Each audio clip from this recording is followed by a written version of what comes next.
Hello everyone, welcome to another motovlog on my channel. My name is Marshall3498. In today's motovlog, I'd like to do something motorcycle related, as it normally is majority of the time on my channel. And I've had some topics and been reading some reviews and watching some YouTube, of course, on a genre of bikes that I've been interested in a while, for probably about a year, as maybe a second bike one day, just kind of seeing what's out there, just trying to do my best research to make the bike suit my needs. And that's kind of versus two different genre bikes that can be used for either one. And I'd just like to share my thoughts on that on this motovlog. So the genre bikes I'm talking about is small displacement dual sport bikes, or ADV bikes, adventure bike as they're called. Small, like 250s, 300s, that kind of size, like the Honda 250 Rally or the Honda 250L, either one, or the Versus 300.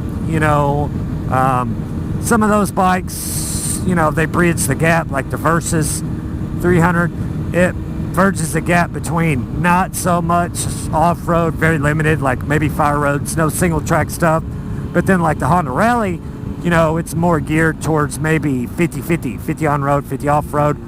Probably a little bit better off-road than it is on-road, just because of some of the setup, I guess. I'm still learning new about this topic myself, so don't hate me in the comments if I'm wrong about a particular bike in general. But I've really been like, here lately, is the versus one versus other is small displacement, like I said, dual sports ADV bikes, versus middleweight. The new KTM 790s coming out. Be hitting dealers May. I read on the internet the other day, and I've seen a few videos out there, people doing some first rides on them in the United States where I live. May of 2019, the whole center of gravity thing with the gas tanks low. That concept seems to work in my head, even though I'm not an off-road rider, because even this FC6 that I ride, when the gas tank's full, it makes a huge difference going slow when the gas tank's full versus half the tank or less. So I imagine that would translate into off-road, same thing, whether tanks are empty or full with a weight down low like that, lower center of gravity. In theory, of course I've not rode one to know, but in theory that seems to make sense, but I don't know because I haven't ridden one yet. And I'd like to maybe sometime this summer, before the summer's over, that'd be pretty cool. There's a KTM and BMW dealer in Ashland, North Carolina, just a couple hours away from me, so maybe they'll get one in and have it for a demo bike, since right now it's the hot topic. But they may not this year, they may wait till next year, and they may try to sell them as soon as they get them in hand. I don't know. But like I said, the small displacement versus more the middleweight. You got some that are better off-road, they're better on-road.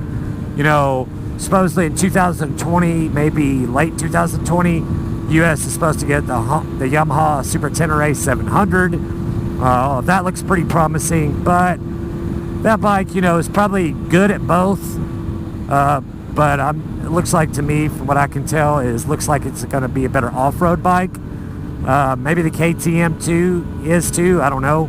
But then you've got bikes, same basic class, so to speak, I guess, sort of, like the Trump Tiger 800. It's probably better suited for just light off-roading, fire roads and stuff like that, and more on-road, say 70% on-road versus 30% off-road. And each bike has their strengths and weaknesses.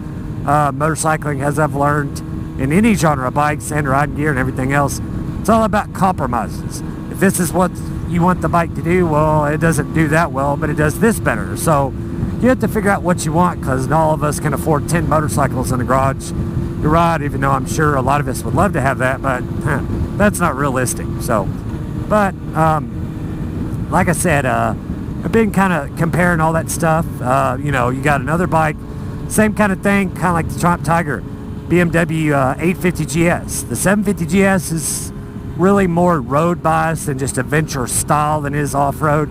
Yeah, you can put some knobby tires on it or some 50-50 tires on it. Then it doesn't come to the factory, and pretty decently go down a moderate fire road or something. But as far as hardcore off-road, maybe not so much.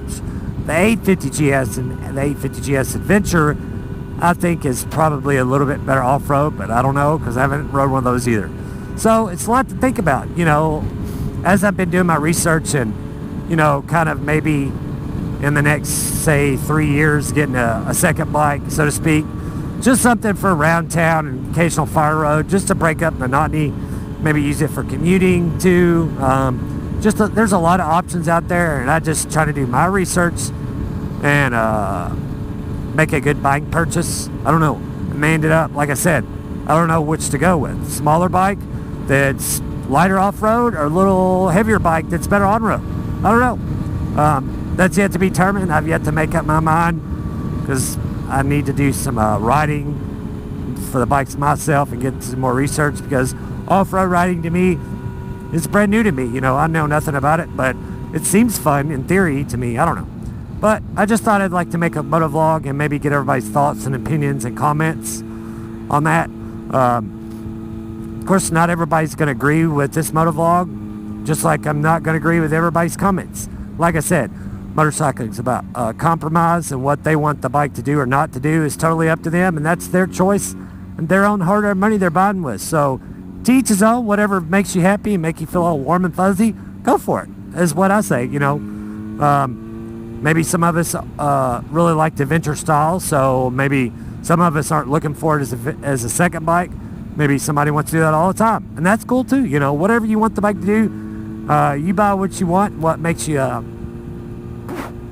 feel all happy, and what the bike does for you, then that's great. But you know, motorcycles are not exactly cheap, even in used market, as some of this stuff will start to eventually get to the used segment. So I really don't want to spend my hard-earned money on something maybe I shouldn't be getting, you know, that make a bad buying decision. And that's basically what I'm getting at, is I don't know which one's better. Still haven't figured that out for myself yet. So on that, guys, hope everybody's enjoyed this motovlog, and if you've not already done so, please make a comment down below. If you haven't already done so, please subscribe and leave a like on the video, and share it if you like this. So on that, guys, till the next motovlog, ride safe and have fun. See ya.